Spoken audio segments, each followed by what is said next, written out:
MSD Preview, informação até você. E a função do vice? Qual a função do vice? Bom, são várias, mas principalmente se ele for articulador, se ele for alguém que entende a gestão pública e se ele for José Carlos Barbosinha, vice-governador do Mato Grosso do Sul, entrevistado dessa edição do MSD Preview. Uma conversa sobre os rumos do Mato Grosso do Sul, sobre municipalismo, sobre o interior, sobre o desenvolvimento da capital. Se eu fosse você, ficava no vídeo.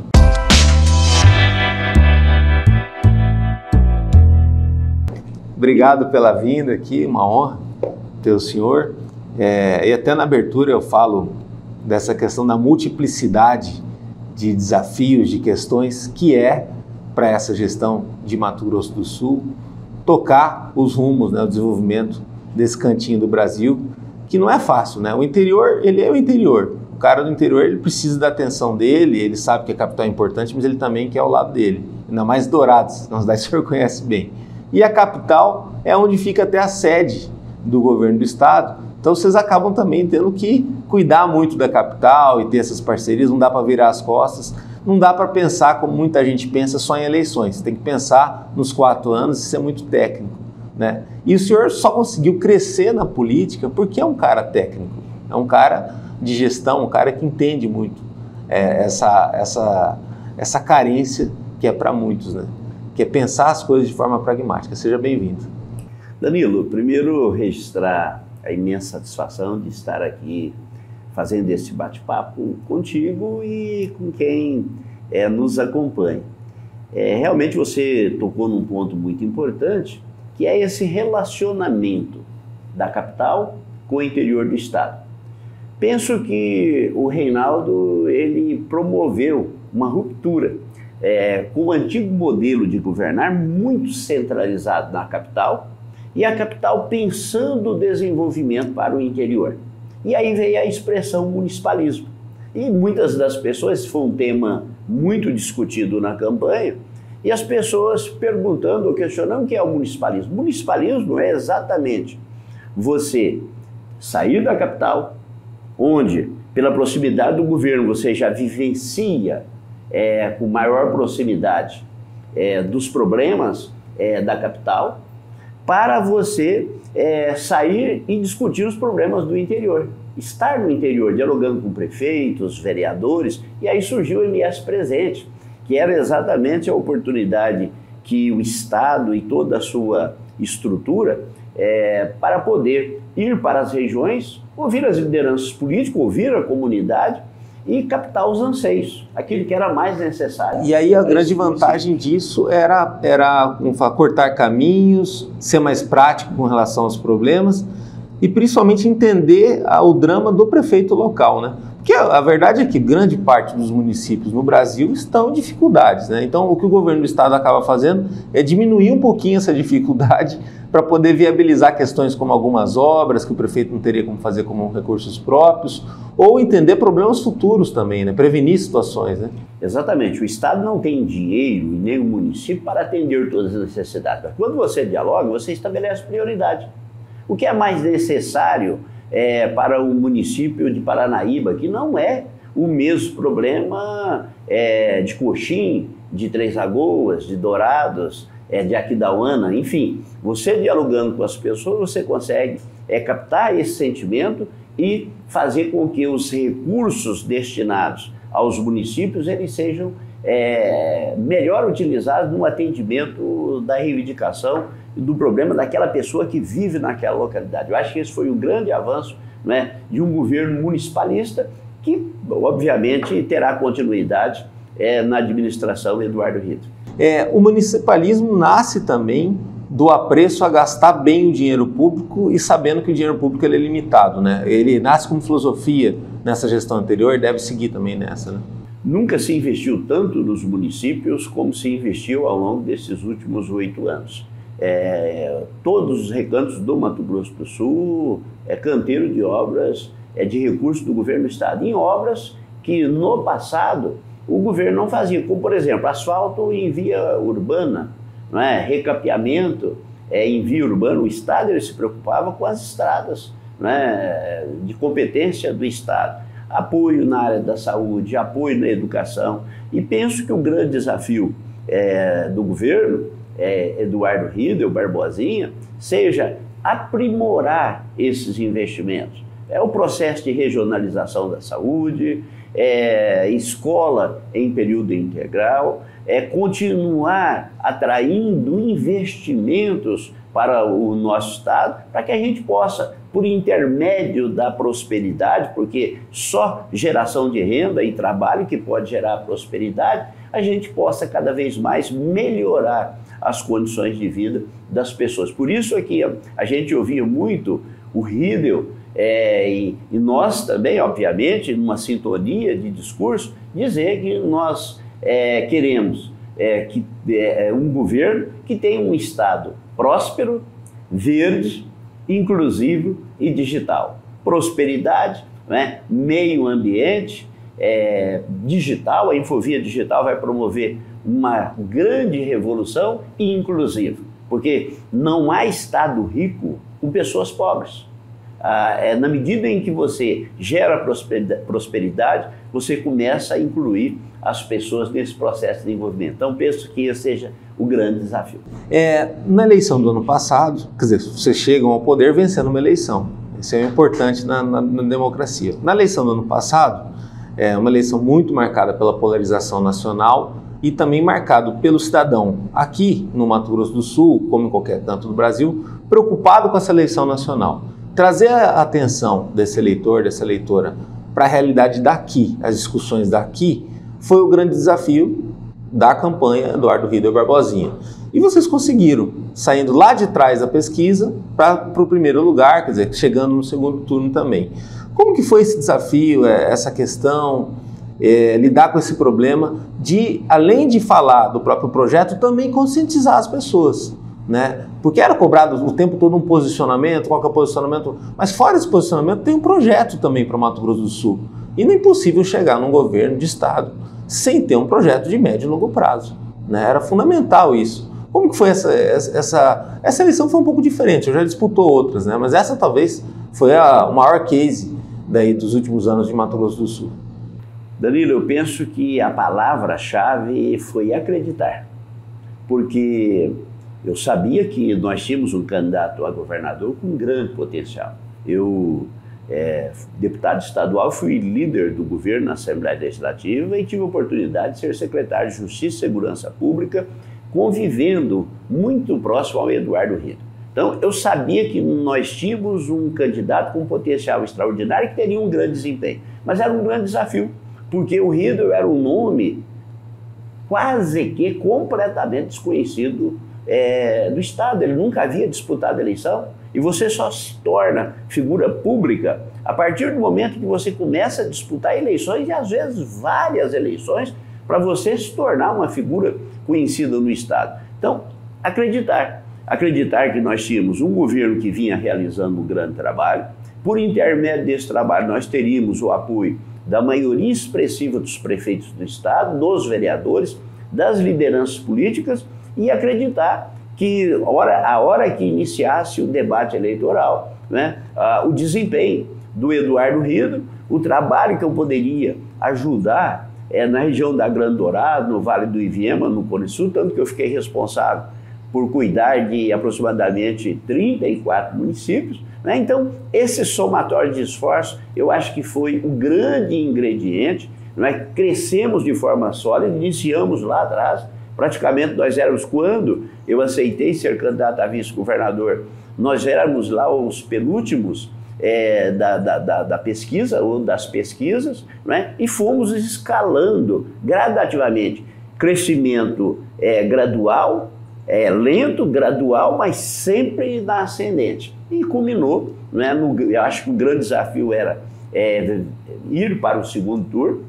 Nós tínhamos candidatos históricos, candidatos muito conhecidos, candidatos com realizações do Estado, como o ex-governador André Putinelli, Rose, Marquinhos, prefeito da capital, né? O Contar, que vinha também dentro daquele espectro, não é, do efeito Bolsonaro, e a candidatura do PT, que nós sabíamos também que ela estaria potencializada pelos números, né, que o presidente Lula mostrava nas pesquisas. Então, o nosso grande desafio era vencer essas etapas e irmos para o segundo turno. Então, vencemos essa primeira etapa, e vencida a primeira etapa, obviamente, né, aí uma grande articulação política e o trabalho que nós realizamos, mas, sobretudo, o grande desempenho do Eduardo Riedel, comparecendo em todos os debates, a forma serena como ele se comportou ao longo de todo o processo e transmitindo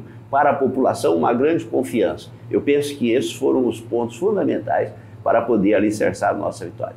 A humildade também dessa chapa chamou atenção. Pouca gente faz esse exercício, deveriam mais pessoas fazerem, que o plano de governo era o mais completo, era o que continha mais propostas, mais intenções para o Mato Grosso do Sul.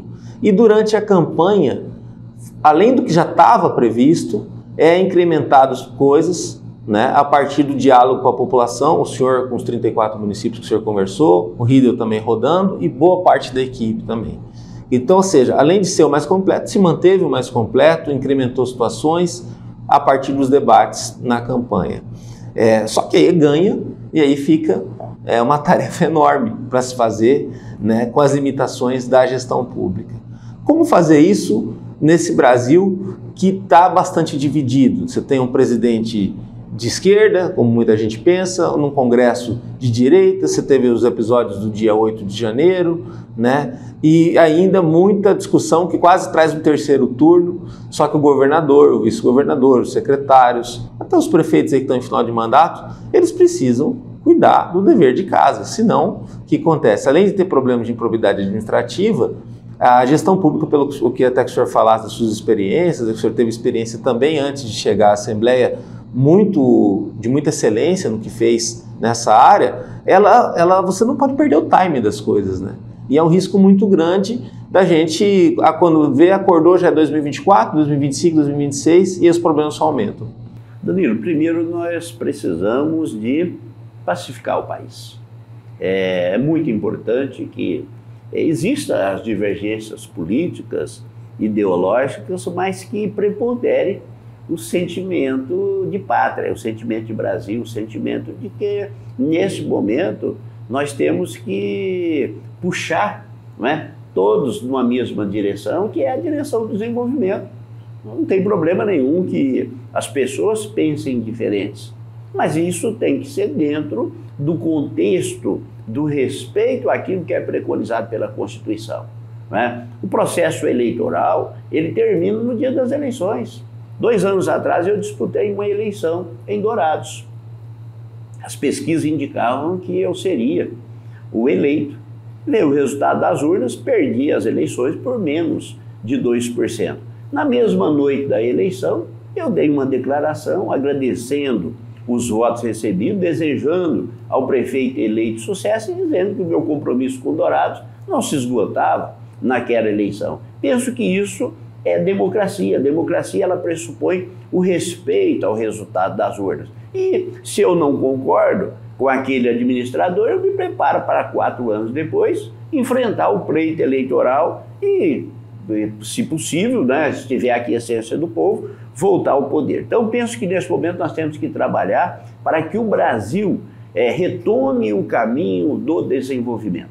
E nós, enquanto governo do Estado, obviamente, que nós vamos estabelecer um diálogo saudável, construtivo. No segundo turno, o apoio do Partido dos Trabalhadores foi muito importante para consolidar a nossa eleição. Nós temos que reconhecer isso. Isso, obviamente, facilita a construção de um diálogo em favor do Brasil e de um diálogo a favor do Mato Grosso do Sul.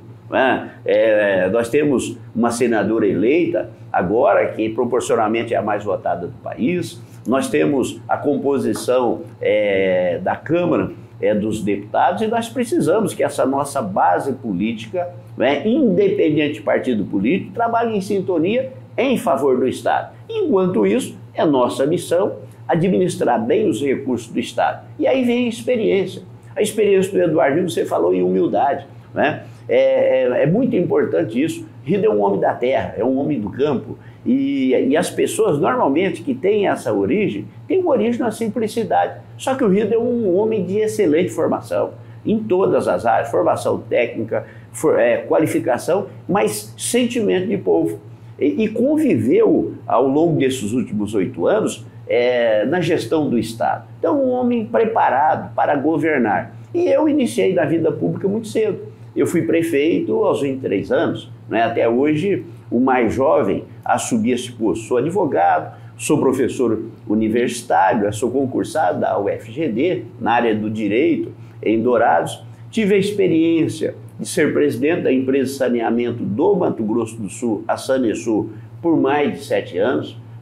Pegamos uma empresa quebrada e a transformamos numa das maiores companhias de saneamento do país. Depois veio o mandato de deputado estadual, depois a experiência como secretário de Justiça e de Segurança Pública e em 31 de dezembro, finalizou o meu segundo mandato de deputado estadual. Então eu penso que esse somatório de experiências, de vivências, eu sou de família muito humilde, pai lavrador, mãe lavadeira, comecei a trabalhar muito cedo, então a gente conhece a dificuldade do outro. Então, além de construção de políticas públicas que gerem desenvolvimento, que propiciem mais asfalto, mais construções, mais saúde, mais educação, mais investimento, também seja o Estado do estender a mão amiga às pessoas mais necessitadas. Então, eu acredito muito que a construção do diálogo, a junção dessas experiências, a continuidade da manutenção do diálogo com os municípios, de uma gestão municipalista, a boa gestão dos recursos públicos. Mato Grosso do Sul saiu dos piores indicadores para ser CAPAG-A, significa capacidade de pagamento A, a melhor letra dentro do Tesouro Nacional, que é fruto de esforço de gestão. Então, eu acho que o grande desafio é a continuidade de governança, de gestão que propicie Estado superavitário e esse superávit gerando desenvolvimento, gerando investimento no Estado. Olhando para trás, olhando nessa jornada, essa jornada do herói, vamos botar assim, você tem lá o governo Reinaldo Zambujo num primeiro ano muito difícil, 2015, de ajustes, de dificuldades, reformas e tudo mais. 2016, mais ou menos a mesma linha. E depois, praticamente uma guinada, que coincide na reeleição, 2018, e depois um trabalho de estabilidade nos anos seguintes. Vale lembrar que no resto do Brasil, vários estados quebraram nesse meio do caminho, teve aquela questão lá ainda no governo Temer, de ter que ajudar muitos estados com empréstimos e tudo mais, e essa fórmula serve para que um governador consiga fazer um sucessor pela primeira vez na história do Mato Grosso do Sul. Essa fórmula deveria também ser utilizada ou servir de manual para prefeituras. O senhor, no momento de loucura, tentou ser prefeito de Dourados, que é uma cidade que tem muitos problemas nas suas finanças, Já teve recentemente questão de dificuldade para pagar salário, Externamente é uma cidade que vive o presente e um presente sempre complicado. Qualquer prefeito que entra lá tem muita dificuldade. Acho que a partir do momento que ajustar um pouquinho a casa, começa a se pensar no médio e longo prazo, é importantíssimo isso, porque é a segunda maior cidade do Mato Grosso do Sul. Tem como se fazer um pouco essa assessoria, esse manual, através dessas parcerias, porque senão é só dar dinheiro para prefeito e torcer para dar certo, Ou entregar uma obra e aí no resto as coisas acabam não andando tão bem. Por isso é que o Eduardo Riedel tem falado muito nos contratos de gestão, não apenas do governo com as secretarias de Estado, mas também com os municípios. O Estado vai ajudar o município na área de saúde? Vai ajudar e pode ajudar muito, mas também ele vai assinar um contrato de gestão com o município, onde, além do dinheiro, vai também um conjunto de obrigações que o município tem que cumprir para ele poder sair daquela condição de necessidade. É a mesma coisa que eu digo dos programas sociais. O programa social ele não pode ser ad eterno. O programa social ele tem que ser uma via e um caminho para que, no momento de necessidade, eu possa ajudar aquela pessoa, mas compreender porque aquela pessoa precisa de um programa social e ajudar a puxá-lo, né, para que ele possa ter uma qualificação profissional, para que ele possa ter um emprego e não tenha mais necessidade do programa social. O ideal é que nós vivêssemos num estado onde nós não tivéssemos necessidade de criação de programa social, onde os investimentos fossem para o coletivo e não tivesse necessidade de você individualizar o atendimento, como energia social, como os benefícios sociais que são distribuídos, e a gente sabe que eles são necessários, mas eles precisam ser temporários. Da mesma forma, o Estado não pode colaborar para perpetuar, não é, gestão, às vezes, que não se viabiliza no sentido de promover a recuperação dos municípios. Então eu penso que o Estado tem que estender a mão, mas ao mesmo tempo ele precisa de criar mecanismo, como você disse, para que esses municípios tenham gestão eficiente e caminhem na mesma direção que caminhou Mato Grosso do Sul. Eu dizia muito na campanha que aqui no Estado nós vivenciamos ao longo dos anos que antecederam os dois governos do Reinaldo, terremotos, maremotos, furacões, tufões, e ali estava o Eduardo Rido junto com o Reinaldo. Não é? Nós não podemos esquecer que em 2015, quando o Reinaldo assumiu o primeiro ano do seu governo, nós estávamos mergulhados numa crise econômica global. Né? Considerada a maior crise no Brasil da história republicana, aquilo que foi falado que era uma marolinha. E na verdade era um grande tsunami. Não é? Arrastou vários estados, não é, para a quebra literal, a ponto de não ter recursos para pagar salário, como foi o caso do Rio de Janeiro, Minas Gerais, Rio Grande do Sul e outros estados da federação. Não é? Então, crise sem tamanho. E quando nós começávamos a respirar a saída da crise, veio a pandemia, que deixou o mundo também em estado de perplexidade. Então, dois fatores que levaram vários estados da federação a uma situação indiferentemente. Mato Grosso do Sul foi o estado que mais cresceu, foi o estado que mais gerou empregos no Brasil, é o estado que caminhou liderando a resolução de homicídios, mais que esclareceu homicídios no país, então do ponto de vista de segurança caminhando bem, é o estado que mais fez apreensão de drogas. Então se você pegar todos os indicadores, é o estado que mais concedeu bolsas para cursos universitários, enfim, é o estado que caminhou na contramão do resto do país rumo ao desenvolvimento. Isso se chama gestão. Agora, penso que essa mesma eficiência de gestão, nós precisamos de fazer com que elas cheguem também nos municípios. Dourados, por exemplo, você referenciou, é uma cidade que em 2022, ainda não vi os números fechados, mas indica que deve chegar a uma arrecadação de 1.400 bilhões. Não é? Então a gente precisa fazer com que essa massa de recursos ela ultrapasse o custeio para gerar investimento, porque senão vira um processo autofágico. Tudo que a máquina produz, ela consome e ainda devolve uma péssima prestação de serviço. Você perguntar para a pessoa, está satisfeito com a saúde? Não. Está satisfeito com a qualidade da educação? Não. Está satisfeito com as ruas que você anda? Não. Tem iluminação pública? Não. Então, é isso que a gente precisa de fazer com que, na medida em que eu tenho um governo eficiente, governo estadual, ajudando nesse processo de desenvolvimento, na mesma direção tenhamos também administrações municipais bem-sucedidas, porque aí nós teremos um crescimento muito maior. O sul-mato-grossense médio, ele olha tudo pela vitrine, né? Às vezes pela janela do ônibus, né? pela janela da casa dele, e não entende muito, né? Por exemplo, a capital, na capital, o governo do estado ajudou como nunca, né? Em obras, para onde você passa, essa obra tem apoio do governo do estado, essa obra é do governo do estado.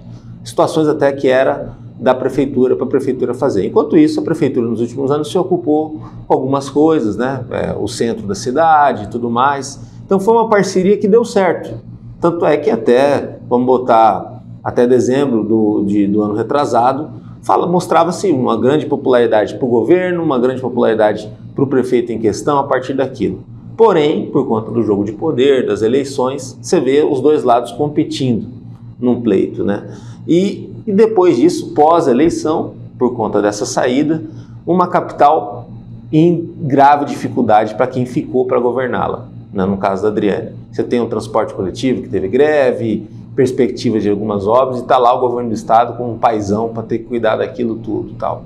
Esse amadurecimento de dividir o que é eleição e o que é a vida prática do dinheiro público, da gestão pública, é ainda o que atrapalha o nosso desenvolvimento local? Porque você tem o estado do Mato Grosso com obras estruturantes até mais ousadas, né?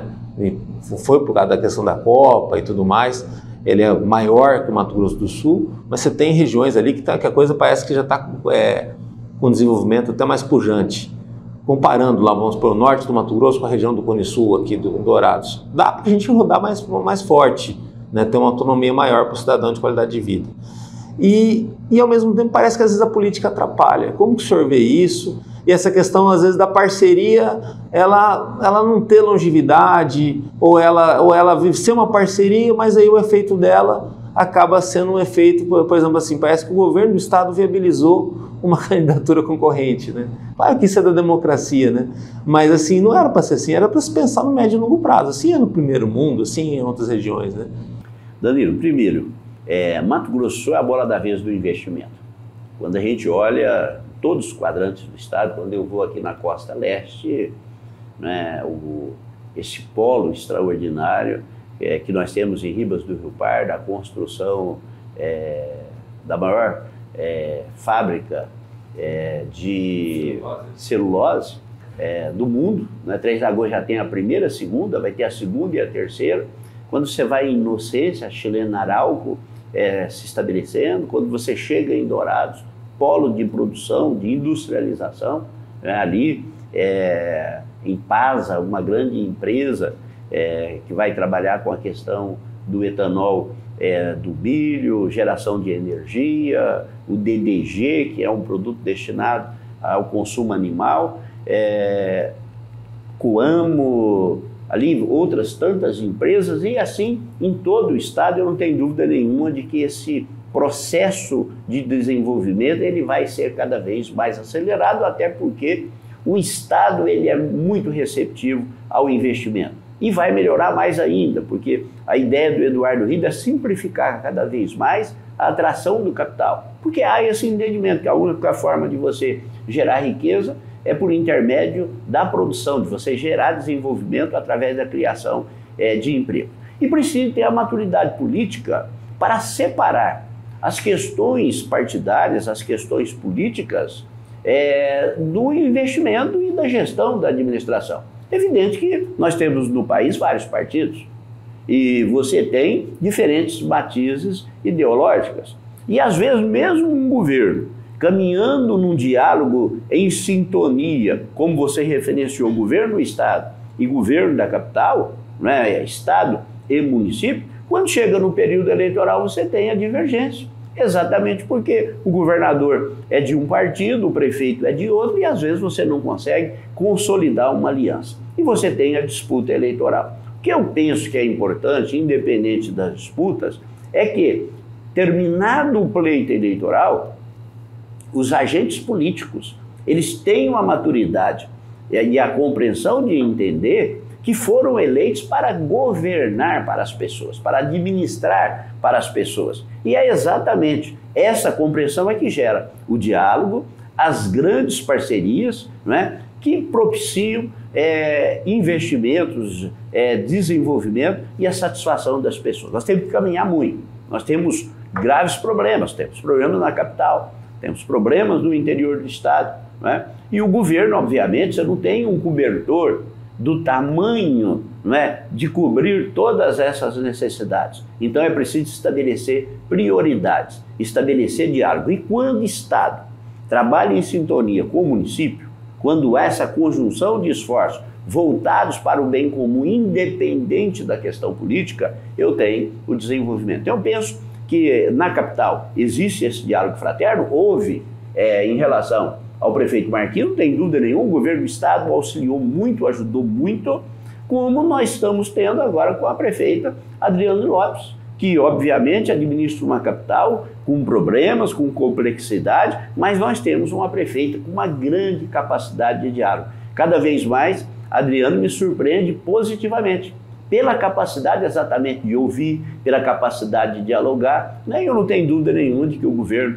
Eduardo Riedel, né, trabalhará muito em sintonia com a administração da prefeita Adriane Lopes, né, dialogando com os vereadores, dialogando com as lideranças políticas e fazendo aquilo que eu falei no início, né, estabelecendo prioridades e gestão municipalista, que é essa sintonia entre Estado e município. Obrigado. Não existe municipalismo sem parceria, né? Obrigado e toda a sorte do mundo, e toda a sorte do mundo para o senhor, para mim também, para todo mundo que mora no Mato Grosso do Sul. Né? Eu agradeço, e a nossa esperança de que Mato Grosso do Sul continue cada vez mais a ser o estado das famílias, o estado Pantanal, o estado verde, o estado carbono neutro, né? É o estado de uma boa educação, de uma boa saúde, uma boa segurança pública, o estado onde o meio ambiente se equilibre, não é? Com o desenvolvimento a serviço da vida. É esse Mato Grosso do Sul que nós queremos construir cada dia e cada vez mais forte. Muito obrigado. E acompanhe nosso trabalho no www.msdia.com.br. Lá no YouTube tem os cortes, as entrevistas completas, e também tem muito material na rede social do jornal, no Instagram, no Facebook. Até a próxima.